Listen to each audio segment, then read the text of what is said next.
Last week I talked about the message, the beginning of the message that Jesus gave in Luke chapter 6. We call it the Sermon on the Plain, which is Luke's version of what Matthew talks about as the Sermon on the Mount. And I mentioned how it's sort of like a convocation. Now, for those of you who have graduated recently, you have a commencement, which is always interesting because commencement means to begin something, and yet it's kind of the end of your schooling. So it's I guess it's saying you're commencing real life, you're graduating out of the sort of the unreal life, or the kind of that artificial space of school where you're studying all the time, into the real life of a job and work and career. But another word that I think of, we think of convocation, commencement, I think of charter. And I wanted to show you a few famous charters, some pictures of some famous charters. So I'm Canadian, so I have to throw in a few Canadian ones. The first picture you'll see there is a document called the Canadian Charter of Rights and Freedoms.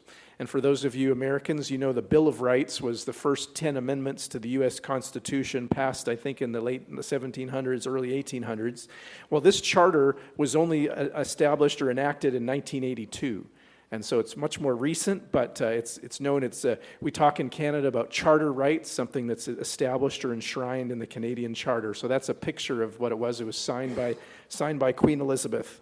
The next charter is a little bit sad for me, actually. It's the charter of the establishment of the Hudson's Bay Company, which was established in 1670 by the British government. The Hudson's Bay Company was a fur trading company that expanded over much of Canada, even western United States, the Columbia River, the Washington, Oregon. A lot of that was controlled by the Hudson's Bay Company. That's the original charter, a picture of the original charter from 1670. It's housed in a museum or in a business somewhere. I'm not exactly sure. But the sad part of it is the company was liquidated last year, and so there's no more Hudson's Bay Company. So they sold off some of the merchandise and the logos and the trademarks, but because of various financial reasons, the company no longer exists. The third one is more recent. It's called the Charter of the United Nations. I didn't bother to show you the whole thing, but we all know what the United Nations is, and this was the charter that was started in 1945 when the United Nations was created. And finally, probably one of the best-known charters around the world is what we call the Magna Carta from 1200-something AD, so very old, but it's one of the first charters between the king and some of the other rulers of England. And so all I say about, I like the word charter. I guess it kind of sounds formal and fancy. And how do I connect that into the scripture today? Well, I'm going to give it a try. The Bible is not an intended legal document. So we think of the Bible, it's not a charter, it's more of a story. But there's parts of the Bible that are legal, right? We think of the books of Exodus and Leviticus, Numbers and Deuteronomy. They have more of a legal orientation. We call the first 5 books of the law of Moses, the first 5 books of the Old Testament, because Moses received those laws from God when he was on the mountain, Mount Sinai. We think specifically of the 10 Commandments being part of that. And so the Old Testament law, the law of Moses, was considered the founding of Israel as a nation, kind of like a charter for Israel or a constitution for Israel. We use the word covenant as the most common word that we use to describe it. And that's why we call it the Old Covenant. The Old Testament means the Old Covenant. But the New Testament, too, has a covenant. In fact, another word for testament is covenant. So we think of the New Covenant. And it's not completely different or opposite from the Old Covenant, but it's a restored kingdom that it's announced and founded by Jesus Christ himself. So it's not a complete switch over from the Old Testament, but it's a fulfillment. Thinking in terms of the New Covenant, we can say that Jesus is setting up the framework for his new kingdom. A kingdom in which the normal human ways of doing things, of loving God and loving our neighbors, are turned upside down. We talked about this during Advent. We talked about the upside down kingdom and the fact that Jesus came. Who did the angel come to? He came to a childless couple, Zechariah and Elizabeth, and told them that their son was going to be the greatest of all prophets. Who did he come to? He came to a virgin who had never been with a man before and told her that she was going to be the mother of the Most High. He came to people who were poor, shepherds, lowly and despised, and gave them the honor of being the first to announce and herald the coming of Jesus. And so we see this upside down, this topsy-turvy nature, and we see that continuing. The last become first. The foolish become wise. The poor become rich. The needy are satisfied. the captives are freed. And nowhere do we see this idea of this covenant or this charter spelled out more clearly in the New Testament than in Jesus' two sermons. One that we call the Sermon on the Mount in Matthew, and then this one today, the Sermon on the Plain in Luke chapter 6. And so what does it mean to be a covenant person or a people of the kingdom? Well, I wanted to highlight a few things. And I'll be honest with you, I thought I was doing myself a favor by picking 11 verses or 12 verses to focus on. And I realized I probably could have picked 2 or 3 and still spent a whole time on it. So there's a lot of material here. This is probably one of the most preached on sections of the whole Bible when you think of the fact of Jesus is spelling out what it means to be part of his kingdom. So we're going to try to make this as clear as we can. So the first thing is that kingdom people listen to the word of God.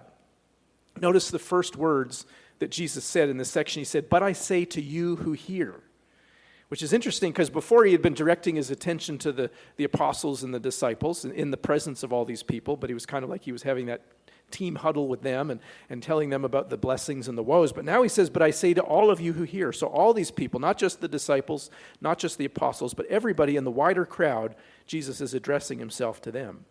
And what does he say? Well, he says that he gives them a list of ethical statements and things that this is how God is. And because God is like this, I want you to be like this too. So one of those is that kingdom people want to act the way that God himself acts. That's what being godly means. We talk about a godly person. It's acting the way that God wants. It doesn't mean you are God. It doesn't mean that you have the same characteristics of God in every way. But it means that you're striving to be the person that God wants you to be. And this is mentioned in 3 different ways in 3 different passages. The first one, in verse 36, it says, "Be merciful." Why? "Even as your Father is merciful." Which echoes another statement that Jesus made in Matthew chapter 5, "Be perfect as your heavenly Father is perfect." Which echoes another statement which comes from Leviticus 19, "Be holy because I, the Lord your God, am holy." And what's the basis for each of those commands? It's not so that we can earn our way into heaven, but because we reflect the one who made us. We reflect the Creator. Now, kingdom people also recognize that there's a connection between the root and the fruit. So we think about the 2 connections. If you think of a plant, right, they're both important. The fruit is what we enjoy. We eat the fruit of apples. Yesterday we got some strawberries from Jackson's Orchard. Boy, those were good. We finished those in about 45 minutes. We think about before you can get the fruit, you have to have a plant growing. And what's the first part of the seed? It's the little root that comes down and grows and spreads. So the root comes first. It takes precedence. And that's like our hearts, right? The heart is like the root. But the fruit is the outward behavior that results from the root that's properly rooted, and that's our behavior. So if you think of the root and the fruit connected, and they're connected, you can't, like if you have a root without a fruit, that's kind of a useless plant, and if you can't have fruit without a root, it just doesn't work that way. So Jesus is addressing the heart issues, not merely the outward obedience, but they're connected, and we should never separate those two in our own minds. And even the Old Testament law, with all its focus on this is what you need to do, this is what you need to do, this is what you need to do, these outward things you need to do, even there, God has an emphasis on the heart at the root. In Leviticus chapter 19, he says, "You shall not hate your brother," where? "In your heart, but you shall reason frankly with your neighbor, lest you incur sin because of him. You shall not take vengeance or bear a grudge." Where do you bear grudges? In your heart. In that part of you that is maybe even the part that other people don't ever see. But don't bear grudges against the sons of your own people, but you shall love your neighbor as yourself. I am the Lord. And that comes from the Old Testament, the book of Leviticus. So kingdom people recognize that there's a connection between the heart and the behavior. And with that foundation, kingdom people also recognize that they must love their neighbors. And why do we love our neighbors? It's because kingdom, I'll use a better word here, enemies. Maybe there's a connection between enemies and neighbors. Kingdom people love their enemies because Jesus loved his enemies. That's the next slide. Yeah. Unlike in the book of Luke, if you know the Sermon on the Mount, chapter 5 through 7 of Matthew, Matthew says a few things like, he'll use this really interesting phrase, "You have heard it said, but I say to you." So you have heard it said, love your neighbor and hate your enemy, but I say to you, love your enemies. Luke doesn't say that. He skips that part. He focuses more on the positive side. rather than just correcting the misinterpretation. But the point, I think, comes out the same. The question is, who are these enemies that Jesus is talking about? Well, for a lot of the Jewish people, the enemies would have been foreigners like the Romans, the occupying power. Enemies would have been collaborators like the tax collectors who collected money on behalf of the Romans.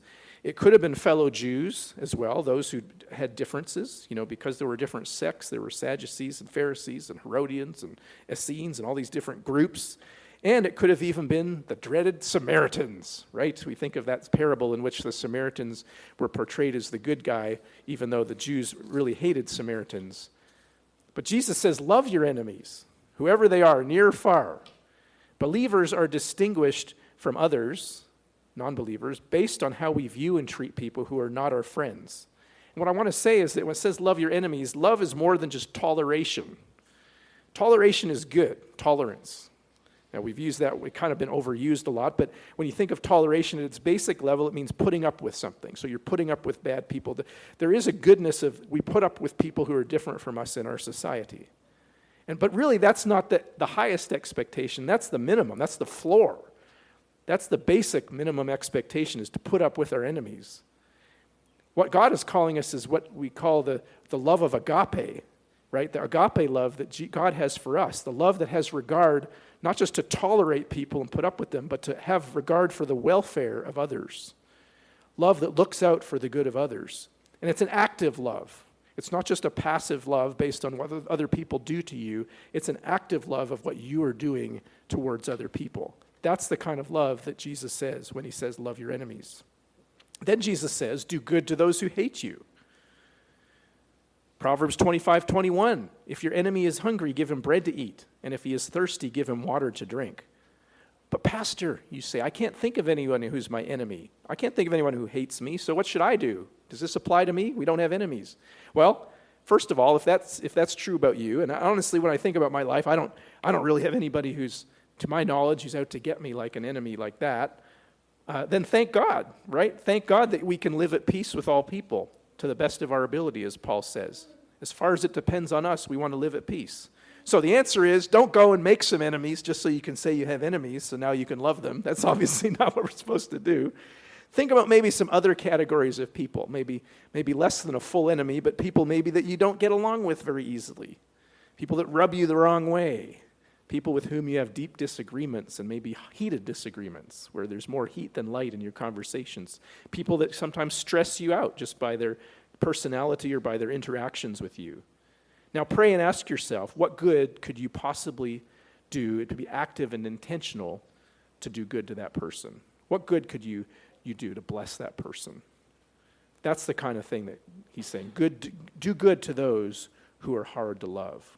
Then Jesus said, bless those who curse you. Bless those who curse you. Why?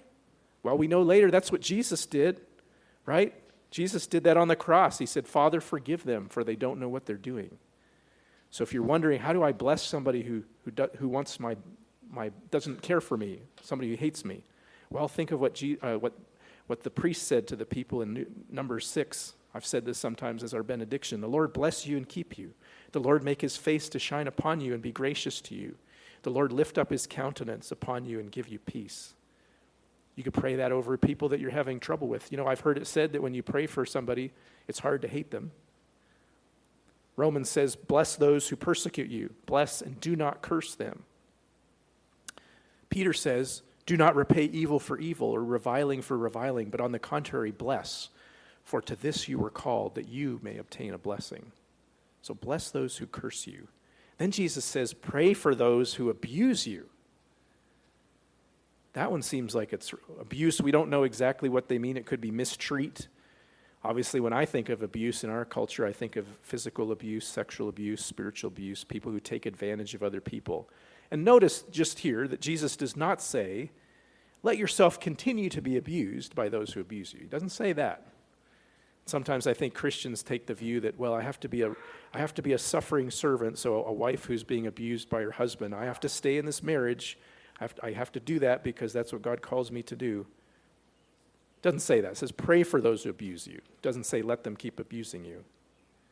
Neither does it say that we should let abusers enable them by continuing to let them escape. And sometimes churches, in our desire to be gracious, we don't always report instances of abuse, or we think we can handle it in our own church, whereas nowadays I think the general consensus is when you see something, you have to report it to authorities. I think it's called mandatory reporting, and so a lot of churches have policies where it's like if you see or suspect abuse, you have to report it to the police and not just say, well, we'll just deal with it inside, because oftentimes those things don't get dealt with properly. So pray for those who abuse you.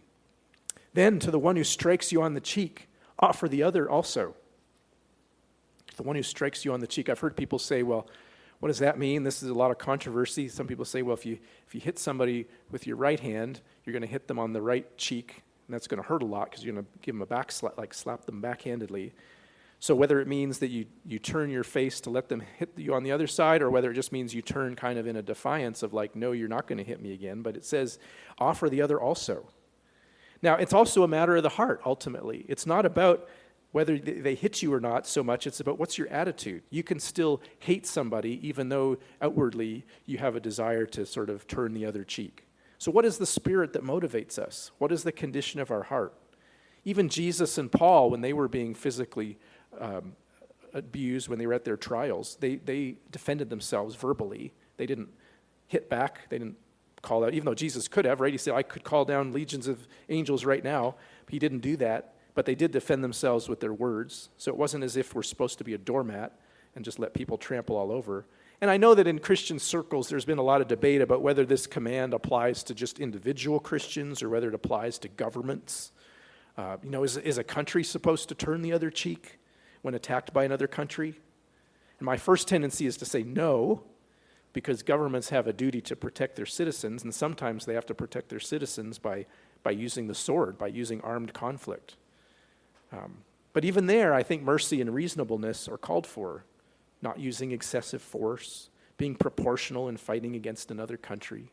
There's a whole series, a history of what's called just war theory, which has to do with what are the conditions in which it's legitimate for one country to fight against another country. And I think that's the reason that comes from a Christian tradition is people have struggled with this passage and said, well, is God just saying we just have to let all our enemies trample over us? I don't think so. But on the other hand, sometimes we go the other extreme and dismiss it and say, well, God doesn't really mean that we should actually do that. So I would say, let's wrestle with it. And maybe there's a way in which God is calling us to accept a little more hurt than we'd like to accept. From the one who takes away your cloak, do not withhold your tunic either. The cloak is the outer garment. So somebody's, saying, give me your cloak. Okay, takes his cloak. Then he says, offer your tunic. That's like an inner garment. Now, it could be referring to outright robbery, like somebody's actually robbing a person saying, give me your stuff. Or it could just be referring to a needy person. Hey, can I have this? And the focus is less on being like passive. In other words, the focus is not so much on saying, just let somebody take advantage of you. The focus is on what is your attitude and what is your focus on that person's needs. Furthermore, give to everyone who begs from you. Ooh, that one's challenging. Give generously and eagerly. Don't give sparingly or reluctantly. I was thinking about this. I deliver in Glasgow. My area that I deliver for FedEx is in Glasgow, and every now and then I deliver to a house, and the person in the house has written a sign out the front door. It says something like, I don't give handouts, go get a job. I'm like, okay, I don't know. Obviously, they're kind of being a little harsh. I don't know whether they'd say the same thing if they were the person on the needy end of the scale. But what this is saying is don't give with an expectation of return. Even if you loan something to somebody, sometimes I think it's even better when you loan things to treat it as a gift because you may not get it back. Of course, you should still give with discernment, and this is where it gets tricky. You see that sign, you go at Broadway and 31W bypass right by the Walgreens, you'll see there's this group of guys that for years, 5 or 6 years, they've been out there panhandling. And I guess they do that because there's enough people that give. But there's these little signs on the telephone poles that say, change the way you give. Now, I don't know if those guys are actually harmful, but I think I like the spirit of the sign because I think what it's saying is don't stop giving, but maybe be a little more strategic than just throwing money out the door. Sarah, my wife, she doesn't give money. We don't give money to people generally, but sometimes we'll offer, like she'll have a gift card. Somebody offer a gift card hey, you need some food, here's a place to go. If that's what they really need, if they say they need food, then here's some opportunity to get some food. Now, we found sometimes when you do that, they're like, oh, I don't want that. It's like, okay. So then it's kind of, there's discernment there.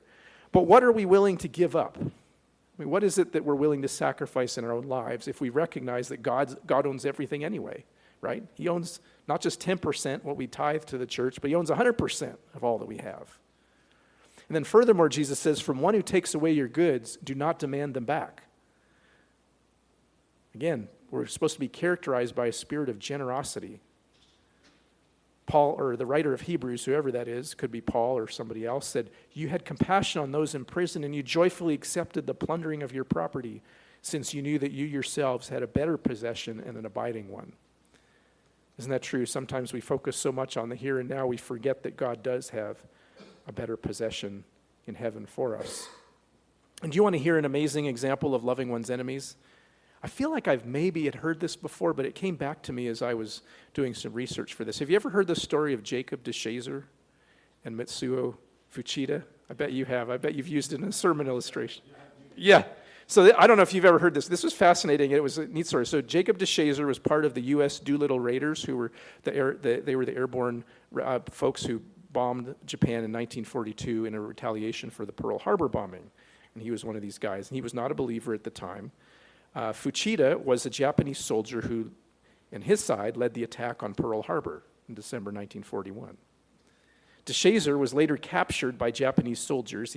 I think his plane ran out of gas over China, and he had to parachute out, and he was captured by Japanese soldiers, and he was held as a prisoner of war in China and Japan for over 3 years, so from 1942 to 1945. While he was in prison, he read the Bible. I guess somebody had given him a Bible. He surrendered his life to Christ. And through that, he experienced a transformation where he began treating his Japanese captors with greater respect. And he found that was actually, they would return some of that honor. After the war, rather than being put to death, he was released from prison. He returned to the United States, and he studied at Seattle Pacific College, a Free Methodist college. He got married, and then he returned to Japan as a missionary in 1948.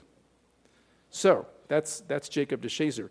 Now, Fuchida, after the war, in 1948, he was in a town, I can't remember if it was Tokyo or some city, and he was handed a pamphlet that was written about the life of DeShazer, saying, here's a guy who loved his enemies while he was in prison. And through that, he developed an interest in Christianity, and he eventually surrendered his life to Christ in 1949. So this is the guy who piloted the planes that bombed Pearl Harbor and the guy who piloted planes that bombed Japan. And eventually they met, and they even did some Christian ministry together. And I just find that fascinating. Now, most of us don't have such a dramatic opportunity to love our enemies, right? And sometimes when we tell grandiose stories, we kind of check out a little bit because we think, well, that's not my situation. That's clearly over the top amazing. But ask yourself, how can you demonstrate the love of God to the people in your life who are hard to love? And there may be some. Not all of us maybe, but some of us have been given people in our lives who may be hard to love. So that's my question. Third thing, kingdom people treat others the way they wish to be treated. Sounds like the golden rule, which it is. As you wish that others would do to you, do so to them, Jesus says. And that's not really a new rule, but it was restated differently. So it had actually been stated before. There were other religions that have a similar thing. Confucius said, what you do not wish for yourself, do not do to others. Another Indian proverb said, do not do to others what you do not wish done to yourself. Another Greek philosopher said, do not do to others that which angers you when they do it to you. What you hate, do not do to anyone. And what you notice is almost all of those are negatives. What you don't want to have done, don't do to others. There's actually a name for that. It's called the silver rule. So the silver rule is like the negative form. But Jesus gives us this golden rule. And he says it in a positive way. And he's focusing, why is that? Because he's focusing what you should do and why that's right, rather than just what you shouldn't do because it's wrong. So think about that. It's not good enough simply to be a loving person saying, well, I'm not doing anything wrong. So I'm not doing anything bad to this person. That's not the standard that Jesus has, even though that's wonderful, and I'm glad that you're not punching out people that get you mad or doing things like that. We need to resolve to do right, to be active in committing acts of obedience and love. And how different would the world be if we really followed this rule? I tell that to my children a lot, and to myself too. How different would our family be? I say that all the time, Nora Kate. I do say, let's do to others as you would have them do to you. I do say that a lot, I feel, and I need to practice that myself. So fourth thing is, kingdom people are merciful because they know God has been merciful to them. Be merciful, even as your Father is merciful. Disciples of Jesus are to show mercy. And think about this. Mercy is really only mercy when it's extended to those who don't deserve it, right? If you say, I deserve mercy, that's kind of like an oxymoron. It doesn't work, right? Mercy exists because you're giving it to somebody who doesn't deserve it. That's like grace, right? It's the same thing. You can't earn grace. It's like, it doesn't make sense. So kingdom people act with a mercy mindset, not with a transactional mindset. So this is what transactional or conditional love says. I'll love you if you love me. This is not bad. I mean, this type of love is hardly unexpected. And true giving, sometimes we do expect reciprocity in friendships. We do this, I'll scratch your back, you scratch mine. A lot of our culture exists that way. But that's not really a spirit of true giving in the sense that Jesus is saying. This is why this is radical. This is a new charter, a new covenant that Jesus is bringing. When I lived in Chad, one of the things that I was told is you had to be mindful when you went to a wedding, because especially, maybe not for me as the white guy, but for the local people would keep a list of who gave what gifts. And so then if you had the opportunity to then receive a gift, they would kind of keep a track and balance. Is that balancing out? Is that true? No, not true. Not true in Nigeria, but maybe that's what somebody said. Maybe different culture. But there was somebody who said that was sort of, some people would keep a record of that. Hopefully that's not too common, but maybe there are people who do that. And this is what Jesus is saying. He's saying, if you love those who love you, what benefit is that to you? For even sinners love those who love them.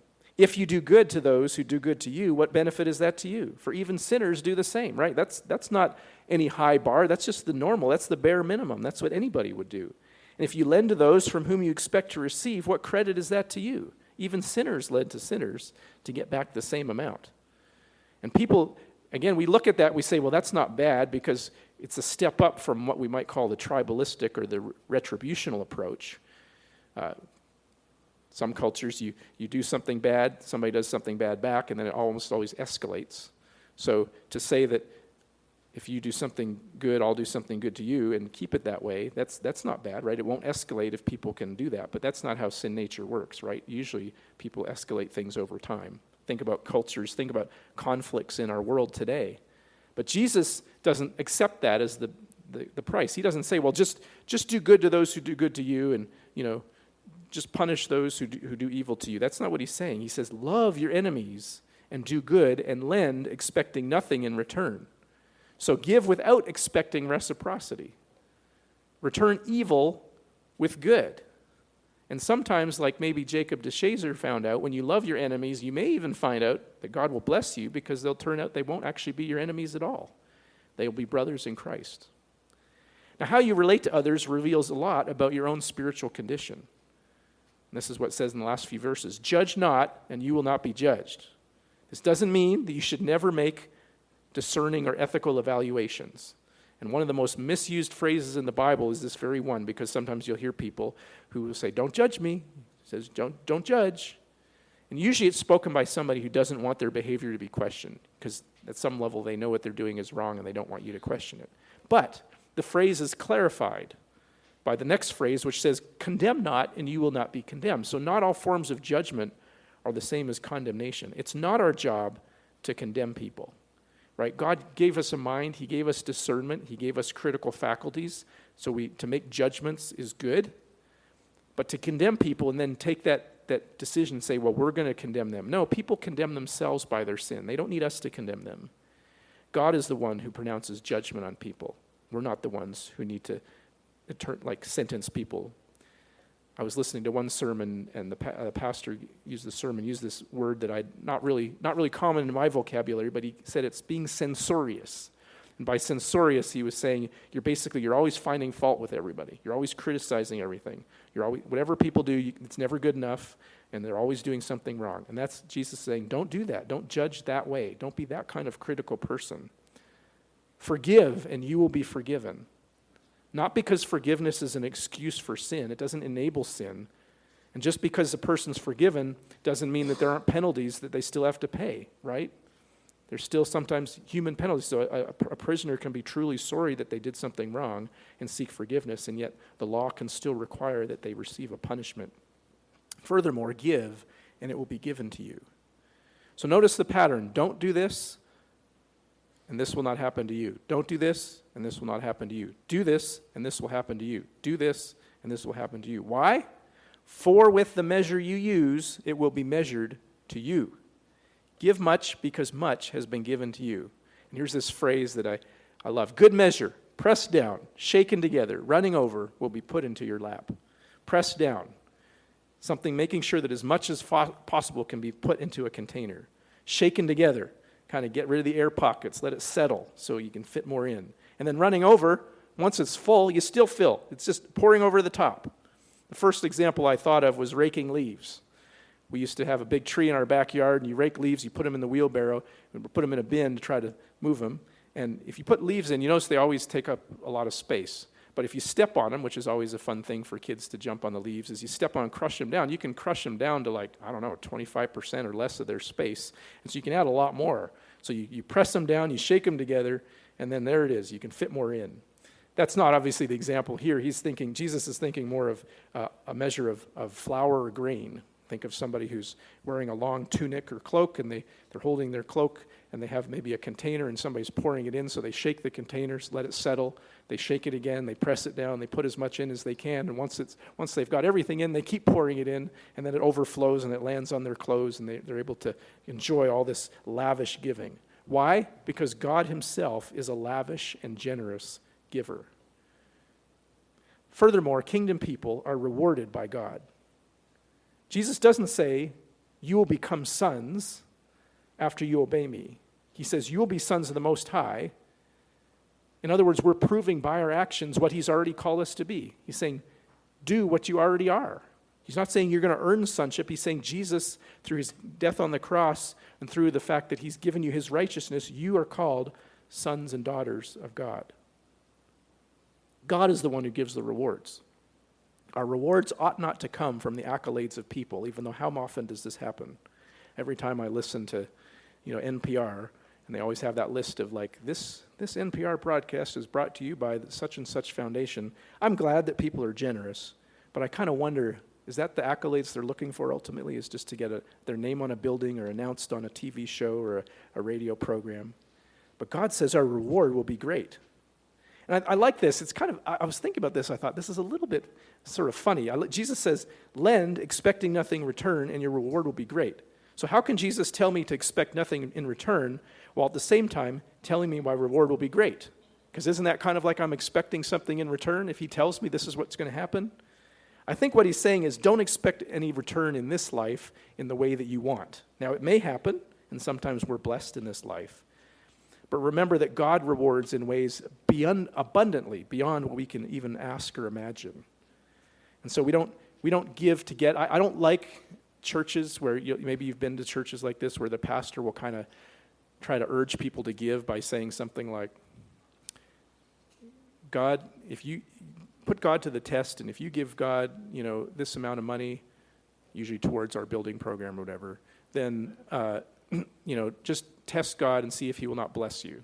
And if he doesn't bless you, if he doesn't bless you the way you want, then you can ask for a refund. Have you heard this? There's some churches that make this claim that you can actually ask for your tithe refund if you don't get the blessing that you're expecting.